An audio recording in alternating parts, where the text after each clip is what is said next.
Hello friends, അപ്പോൾ പുതിയൊരു ബ്ലോഗിലേക്ക് എല്ലാവർക്കും സ്വാഗതം. ഇന്ന് നാഷണൽ ഡേ ആയതുകൊണ്ട് രണ്ടുപേർക്കും ഓഫാണ്. അപ്പോൾ രാവിലെ എഴുന്നേറ്റ് ബ്രഷൊക്കെ ചെയ്തതിന് ശേഷം ചായ കുടിക്കാനുള്ള പരിപാടിയാണ്. അപ്പോൾ തലേ ദിവസം ഉണ്ടാക്കിയ മീൻകറി ഉണ്ടായിരുന്നു, അത് ചൂടാക്കി. അതേപോലെ ചപ്പാത്തിയും മീൻകറിയും കോഫിയൊക്കെ ഉണ്ടാക്കി ചായ കുടിച്ച് കഴിയുമ്പോഴേക്ക് രഞ്ജി പോയി ചിക്കൻ വാങ്ങി വന്നു. അപ്പോൾ ഇന്ന് രഞ്ജിയുടെ വക സ്പെഷ്യൽ ചിക്കൻ കറിയാണ് കേട്ടോ. അപ്പോൾ എന്നോട് പറഞ്ഞു ഞാൻ ഉണ്ടാക്കാൻ എന്നെ ജസ്റ്റ് ഹെൽപ്പ് ചെയ്താൽ മതി. അങ്ങനെ ഞാൻ ജസ്റ്റ് ചിക്കനൊക്കെ വൃത്തിയാക്കി കൊടുത്തു.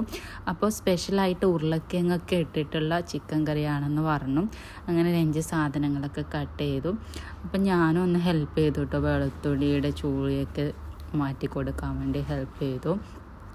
സാധാരണ ഞാൻ ഉരുളക്കിഴങ്ങിട്ട ചിക്കൻ കറിയൊന്നും ഉണ്ടാക്കാറില്ല, പക്ഷേ രഞ്ജി ഇങ്ങനെ ഉണ്ടാക്കിയിട്ടുണ്ട്, നല്ല ടേസ്റ്റാണെന്നൊക്കെ പറഞ്ഞു. അങ്ങനെ ചിക്കൻ കറി ഉണ്ടാക്കാൻ തുടങ്ങി. ആ സമയത്ത് ഞാൻ ചോറ് വെച്ചിട്ടുണ്ടായിരുന്നു കുക്കറിൽ. അപ്പോൾ അരിയൊക്കെ വെന്ത് വിസിലൊക്കെ ഓഫാക്കി അതങ്ങ് മാറ്റി വെച്ചു. പിന്നെ കഷ്ണങ്ങളൊക്കെ കട്ട് ചെയ്യാനൊക്കെ കൂടി.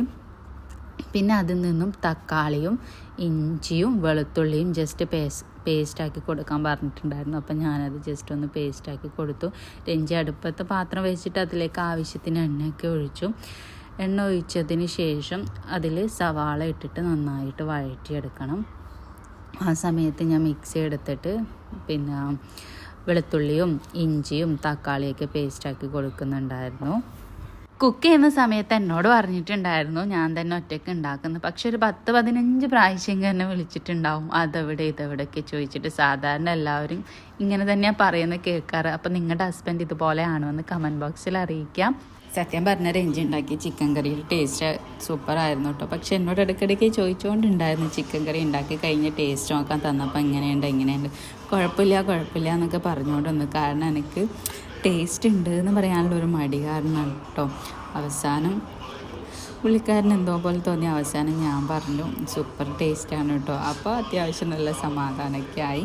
അപ്പോൾ എങ്ങനെയാണ് ചിക്കൻ കറി ഉണ്ടാക്കുന്നതെന്ന് നോക്കണ്ടേ നമുക്ക്. അപ്പോൾ ആദ്യം തന്നെ സവാളയൊക്കെ വഴറ്റിയെടുത്തു. സവാള വഴറ്റിയെടുത്തതിന് ശേഷം അതിലേക്ക് തക്കാളിയൊക്കെ ഇട്ട് കൊടുക്കണം. ആ സമയത്ത് ഞാൻ അതിലേക്ക് വേണ്ട മസാലകളൊക്കെ എടുത്തു വെക്കുന്നുണ്ടായിരുന്നു. അതായത് മുളക് പൊടിയും മല്ലിപ്പൊടിയും ചിക്കൻ മസാലയും ഗരം മസാലയും മഞ്ഞൾപ്പൊടിയും കുരുമുളക് പൊടിയൊക്കെയാണ്. പിന്നെ അതിലേക്ക് ഏലക്ക കറാമ്പൂ പട്ട ആ സാധനങ്ങളൊക്കെ ആഡ് ചെയ്യുന്നുണ്ട്. അപ്പം ഞാനെല്ലാം കൂടി എടുത്തു കൊടുത്തു. ഞാൻ നേരത്തെ തന്നെ ചിക്കൻ കഴുകി വൃത്തിയാക്കി വെച്ചിട്ടുണ്ടായിരുന്നു. അപ്പോൾ ചെറിയ ചെറിയ കഷ്ണങ്ങളാക്കിയിട്ടുണ്ടായിരുന്നില്ല. ആ ഒരു സമയത്ത് ഞാൻ ചിക്കനൊക്കെ ചെറിയ ചെറിയ പീസുകളാക്കി മാറ്റി. സത്യം പറഞ്ഞാൽ എപ്പോഴും ഒറ്റയ്ക്ക് കുക്ക് ചെയ്യുമ്പോൾ ഭയങ്കര ബോറിംഗ് ആണ് കേട്ടോ. ഇതുപോലെ കുക്ക് ചെയ്യുന്ന സമയത്ത് ഹസ്ബൻഡ് കൂടെ ഉണ്ടെങ്കിൽ, അല്ലെങ്കിൽ ഹസ്ബൻഡ് കുക്ക് ചെയ്യുന്ന സമയത്ത് ഞാൻ കൂടെ ഉണ്ടെങ്കിൽ അടിപൊളിയാണ് കേട്ടോ കുക്കിങ്ങൊക്കെ.